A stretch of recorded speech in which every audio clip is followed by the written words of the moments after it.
Dieu promet à Abraham de faire de lui le père d'une multitude. Il lui promet qu'au travers de Sarah, il allait lui donner un enfant.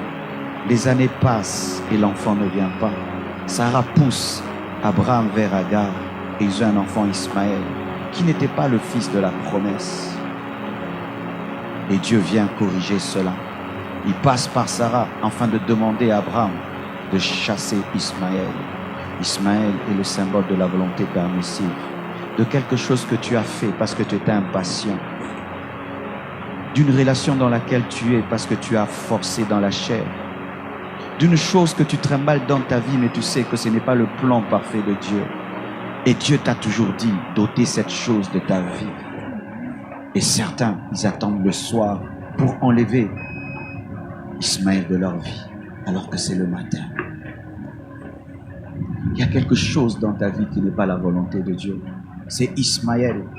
Dans des moments charnels où tu avais perdu ta vie de prière, ton intimité avec Dieu et ta foi. Tu as fait des alliances, tu as engendré des choses, tu as commencé des choses, mais tu te rends compte quand tu deviens spirituel que ce n'était pas le plan de Dieu. Et Dieu te dit d'enlever Ismaël, et c'est le matin.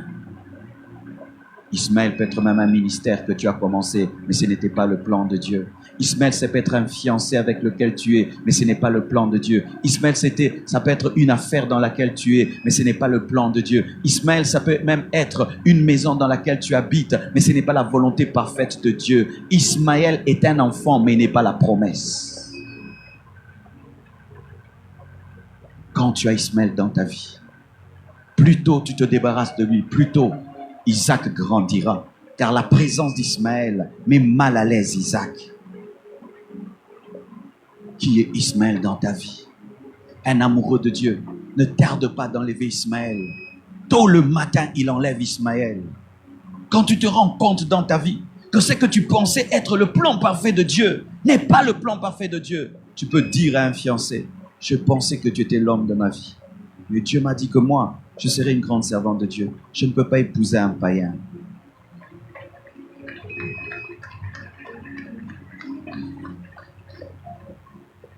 Tu peux avoir commencé un ministère dans la rébellion contre ton père spirituel. Mais quand tu deviens spirituel, tu te rends compte que cette église n'est pas dans la volonté de Dieu. Tu fermes l'église et tu rentres au pied de ton pasteur.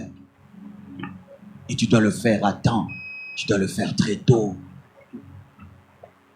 Qu'est-ce qui est dans ta vie, Ismaël? Lorsque tu as Ismaël dans ta vie, voici ce qui va t'arriver. Ce n'est pas Satan qui te combattra, c'est Dieu lui-même qui va te combattre. C'est lui qui sera ton ennemi numéro 1. Il s'opposera à toi jusqu'à ce que tu comprendras que tu n'es pas plus sage que lui. Enlevez vos Ismaël très tôt. Ne dis pas je vais le faire dans 1 mois, dans 2 mois, dans 3 mois. Le plan de Dieu va prendre du retard dans ta vie. Je vous assure mes frères et sœurs, il y a des choses qui prennent 10 ans dans nos vies alors que ça devait prendre 1 semaine. Tellement que tu as tardé d'enlever Ismaël. Tellement que tu as tardé d'enlever Ismaël. Et Dieu voit qu'Isaac sera en danger. Tant que tu ne lâches pas la volonté permissive, tu ne vivras jamais la volonté parfaite de Dieu. Certains ici, vous êtes dans des relations qui ne sont pas de Dieu. Tu vis dans la même maison qu'un homme qui ne t'a pas épousé. Mais Dieu t'a toujours dit qu'il va te donner ton mari. Mais voici la condition que tu as donnée à Dieu. Donne-moi d'abord mon mari avant que j'abandonne celui-ci. Ça ne marche pas comme ça. Tu lâches Ismaël. Tu dois lâcher Ismaël. Tu dois lâcher Ismaël. Je dis tu dois lâcher Ismaël. Dieu me dit qu'il y a des gens qui sont dans de telles situations, qui sont en train de poser des conditions à Dieu avant d'obéir. Vous allez obéir trop tard.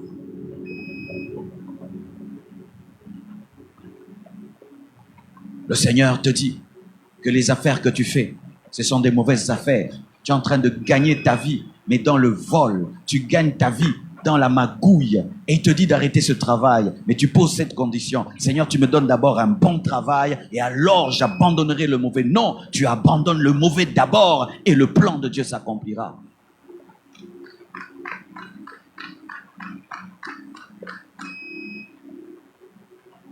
Es-tu dans la volonté parfaite de Dieu? La chose que tu as a été engendrée par quoi? Par l'impatience? A été engendrée par la chair? a été engendré par l'esprit, a été engendré par toi-même. Tu as forcé les choses. Et voilà que tu as Ismaël entre tes mains, un enfant problématique. Jusqu'aujourd'hui, Ismaël est un problème pour Abraham. Ismaël a engendré tous ces gens qui bombardent le monde et qui créent des guerres dans le monde entier. Faites très attention, obéissez à temps. Vous savez, mes frères et sœurs, lorsqu'une maladie est au début, on peut la soigner très tôt. Mais si tu la laisses grandir, tu peux vivre une amputation. Plus tôt tu obéiras à Dieu, plus tôt Dieu te guérira. Et si tu fais 10 ans, 20 ans, 30 ans avec Ismaël, il fera partie de ta vie. Et le jour que Dieu va l'enlever, une partie de toi sortira. C'est lorsque des gens arrivent jusqu'à avoir des enfants avec un mari d'autrui, des enfants qui ont grandi. Et là maintenant, l'Esprit de Dieu te dit de te séparer. Mais vous voyez le déchirement que ça cause. Ce n'est pas seulement que tu te sépares d'un homme, mais il y a des enfants. Pourquoi? Tu as tardé d'enlever Ismaël de ta vie.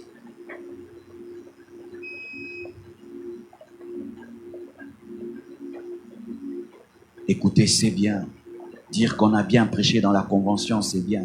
Mais si nous, après nous avoir écoutés, mes frères, vous ne pratiquez pas ce que vous avez entendu, et vous tardez encore, vos cœurs vont s'endurcir. Les hommes de ce monde disent qu'il faut battre le fer lorsqu'il est chaud. Pendant que l'Esprit de Dieu est en train d'opérer dans ce domaine de ta vie, profite-en pour décider et te libérer d'Ismaël. Abraham aimait Ismaël. Ismaël était son fils. Mais quand l'esprit est passé par Sarah pour l'en défaire, très tôt matin, il a obéi. Pourquoi? Parce que s'il faisait 2 semaines, il allait changer d'avis. Je ne sais pas si ça t'arrive.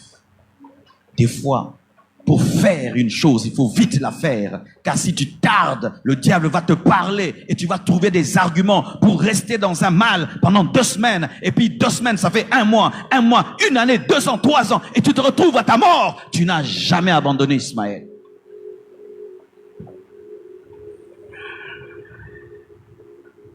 Même si tu vas laisser Ismaël dans le désert en pleurant, pleure, mais laisse-le dans le désert. Même si tu vas te séparer de cette fille en pleurant, pleure, mais laisse-la dans le désert. Même si tu vas sortir de cette relation en pleurant, pleure, mais laisse ça dans le désert, parce que Jésus ne vient pas par Ismaël, Jésus vient par Isaac, Jésus vient par Isaac. La promesse n'est pas faite à Ismaël, elle est faite à Isaac, et tu es en train de t'attacher à ce qui ne t'engendrera rien du tout. Certains même, vous êtes dans des églises qui sont des Ismaël. Tu es allé dans une église par colère, tu es allé dans une église par rébellion, tu es allé dans une église par impatience. Et là-bas, tu es en train de mourir spirituellement. Tu es en train de mourir en toi-même. Et le Seigneur te parle et il te dit, ce n'est pas l'endroit, mais tu as déjà une responsabilité. Tu as déjà des postes, tu as des ceci, de cela. Et tu te regardes que tu perdras cela. Tout ce qu'on t'a donné là-bas comme titre, c'est Ismaël. Car des fois, le diable encourage la rébellion en faisant qu'on t'élève dans la rébellion. Ismaël, ce sont des faux papiers. Des faux papiers. Tu t'appelles Jonathan, mais dans tes papiers, tu t'appelles Gélor. Des faux papiers. Une vie de mensonge, où tu mens chaque année et chaque mois. Ismaël, une vie qui n'est pas ta vie. Lorsque tu regardes ta vie, est-ce que c'est ta vraie vie? Aimes-tu ta vie? Es-tu heureux de cette vie que tu as? C'est Ismaël. Tu dois quitter cette vie, mais tu dois décider quand? Le matin. Maintenant.